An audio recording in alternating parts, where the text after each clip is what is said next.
ওই বিএনপির অনেক গুণ 10 মাসে 200-এর অধিক খুন। ওরা তো দিল্লি গিয়ে পালাইছে, আপনারা কোথায় পালাবেন আমি বুঝি না। রাজাকারের তকমা দিয়ে বাংলাদেশ জামাত ইসলামীকে জনগণ থেকে বিচ্ছিন্ন করার জন্য চেষ্টা করেছে। বাংলাদেশ জামাত ইসলামীর সামনের সারির যে সকল নেতাদের ফাঁসি দেওয়া হয়েছে রাজাকারের তকমা দিয়ে, এই 37 জনের ভিতরে একজন ওই সকল নেতারা ছিল না।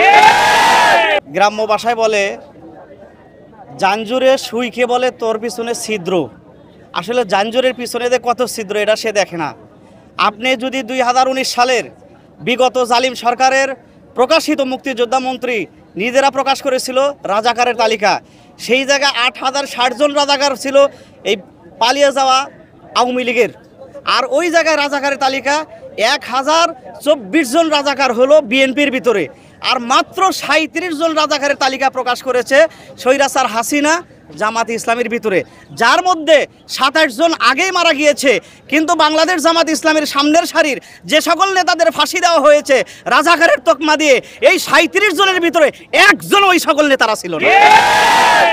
অতএব এটাই স্পষ্ট প্রমাণ করে বাংলাদেশ জামাত ইসলামী যখন ইসলাম নৈতিকতাকে সামনে নিয়ে বুকে ধারণ করে সামনের দিকে এগিয়ে যাচ্ছে, এদেরকে যখন কোনোভাবেই প্রতিরোধ করা যাচ্ছে না, তখন রাজাকারের তকমা দিয়ে বাংলাদেশ জামাত ইসলামীকে জনগণ থেকে বিচ্ছিন্ন করার জন্য চেষ্টা করেছিল বিগত স্বৈরাচার ফ্যাসিস্ট হাসিনা।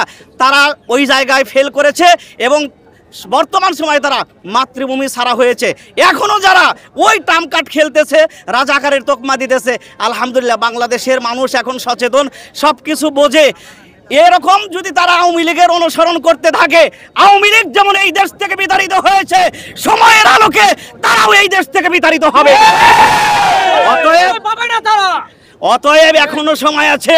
আমি বলবো ওই সকল ভাইদেরকে এখনো এই সকল টাম কাট খেলা বন্ধ করেন। আপনারা প্রায় 5 আগস্টের পর থেকে যেভাবে চাঁদাবাজি, লুণ্ঠন, বিভিন্ন জায়গায় মারামারি, মানুষ খুন, ওই যে এমন একটা মানুষ বলে ওই বিএনপির অনেক গুণ 10 মাসে 200-এর অধিক খুন, এ ধরনের কথা আছে না ভাই? বিএনপির অনেক গুণ, পাথর মেরে মানুষ খুন, এই ধরনের কথা বলা হচ্ছে।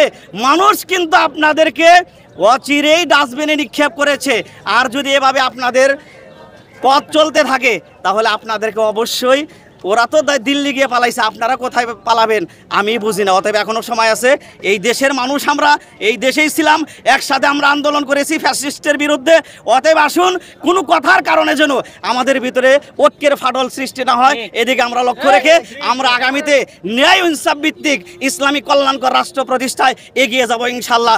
বাংলাদেশ জামাত ইসলামী জিন্দাবাদ, বাংলাদেশ জিন্দাবাদ। আপনার নামটা? আমার নাম হাফেজ মাওলানা আবুল কালাম আজাদ সিরাজি। আমি বাংলাদেশ জামাত ইসলামী ওয়ারিস জোনের উলামা বিভাগের সভাপতি। জি।